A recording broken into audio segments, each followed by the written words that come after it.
La meva casa del Marroc. La meva casa del Marroc era gran amb dues portes per entrar i 5 finestres estretes que deixaven entrar una mica el sol.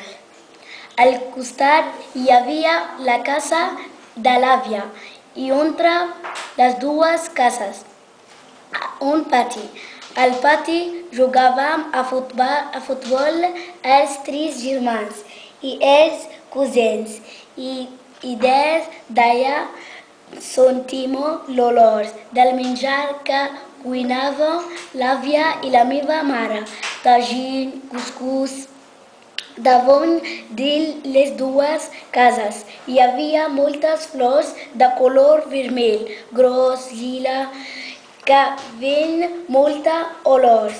Sobre a la tarda hi havia unes que es diuen flors boniques de la tarda, sinó així, perquè ara ja estem a la tarda, quan obri els seus petals.